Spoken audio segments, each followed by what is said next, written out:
How much importance do you place on progress in the Europa League for Molde? Obviously, haven't reached the groups before, but how much importance do you place on progress this time? It's the highlights of many of the players' season. This period that we play against different teams, different cultures, and of course, the main goal is to get into the group stage. So this game's a big one for me, for the club, for the players.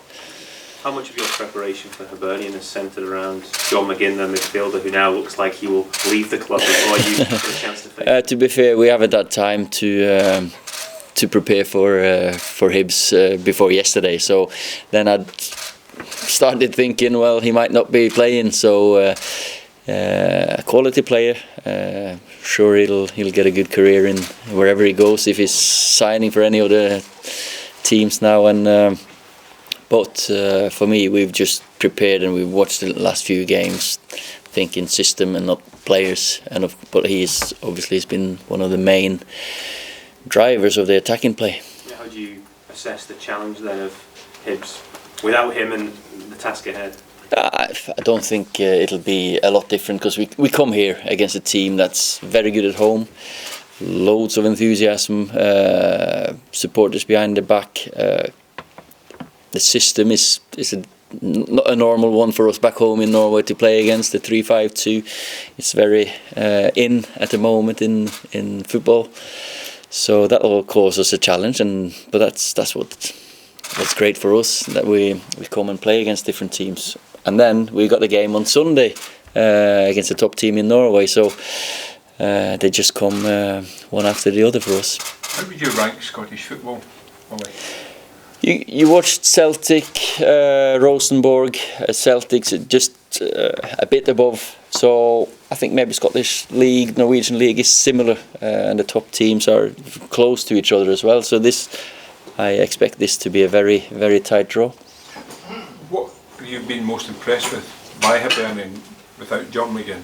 You know, where do you think their strengths are? You just look at from when Neil came in and to now, that he's got the enthusiasm, he's got the team playing. As he said back sometime, these boys needs toughening up, and he has toughened them up, and he's with last home defeat, was it December or something, was it? So they made Easter Road a difficult place to come to with the whole everything around the game as well. So for me, this is a game that I hope is going to be full and a sellout, because my players, they raise to those kind of challenges. That's a highlight for some of these players. You know, sometimes we play, well, last round we played in front of, it was 400 people in Albania when we played them.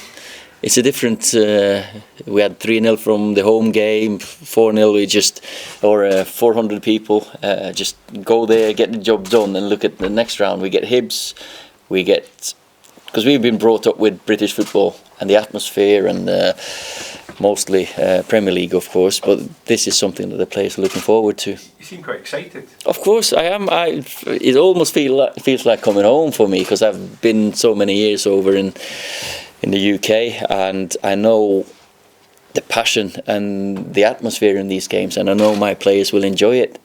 And hopefully one of my ex-players won't enjoy it, because good old David is one of he was a great player to coach, and he's had a very good career. You think he is a hero here?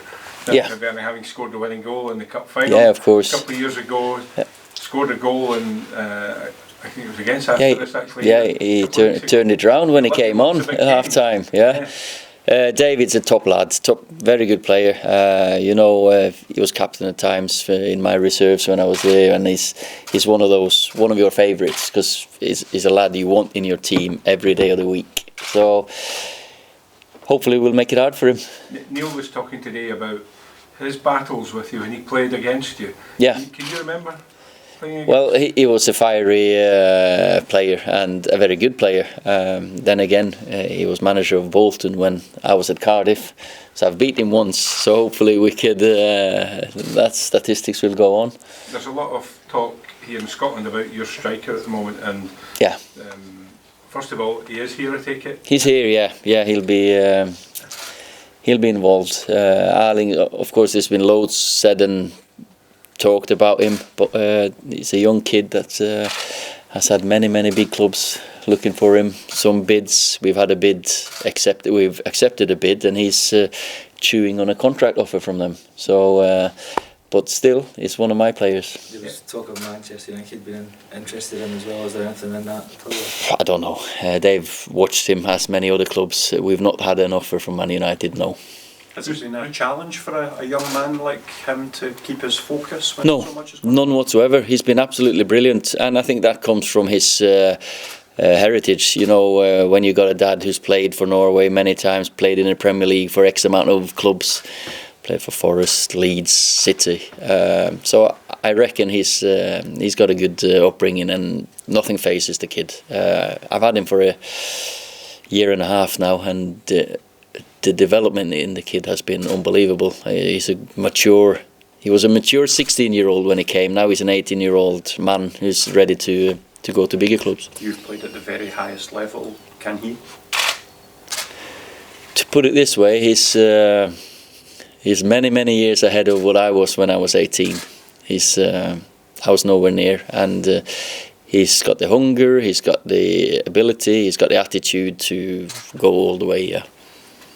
The way you're talking about Hibernian and the tactics, Yeah. you expect them to just stay as they are with a 3-5-2? Well, to be fair, I don't really set my team up to match the other team, because I have done in the past, but then I've come to we need to just trust my players, because if we're going to improve, we've got to play our way, and whoever we face, if they're better than us, fair play. If we can, of course, there's some tweaks we'll do as the game goes on. Players will have to adapt, manage to make decisions themselves. You cannot go through all the scenarios before a game, and maybe Neil changes, maybe I change. So tactics is one thing. I think that's not where the game is going to be won tomorrow. Who would you say would be favourites for this time then? Well, away from home, if we come away here with a away goal and a chance to win it at home, we're happy. Of course we are, because I make it as I said earlier on, very tight. I think it's 50-50. Well, can you indulge me for a second? It's the eve of the Premier League. Get your thoughts on Manchester United. There's some fears, I think, from Man United fans that perhaps they're slightly undercooked, not quite where they should be going. Well, to be fair, I've not really watched any of the pre-season games because I haven't got the time. My sons, yeah, they've watched them, but you know, when the league starts, Mourinho is a different animal as well, and the players are different animals. That's when it starts. And last season, second place, big step up from before. Hopefully, we can improve. Depends if we improve enough, because City, Liverpool, they're looking very strong, the two of them. Paul Pogba was in around Manchester United the first time round when you were there. The World Cup he had, should they be looking to build the team around him? Well, I would. Absolutely no doubt. I had him with David. He played with David. He played with Etsas Hussein, who's playing for me tomorrow. So that just shows how far the kids come. Paul is a fantastic kid, so hopefully we can build the team around him and keep him. As it sits here now, do you think they've done enough to close that gap on City? I don't know. As I said, City are looking very strong, but you know, Man United, when they're back up against the wall, they've always come back, and hopefully this year we can take another step and go all the way, because that's what it's about. Second place, yeah, we're back in the Champions League, but don't think any of the Man United supporters or ex-players or players are happy with the second place, where it should be a top spot. No injury worries tomorrow? No. Well, one, to be fair. Fredrik Aursnes is not here. He's stayed at home because he's ill. So that's the only one.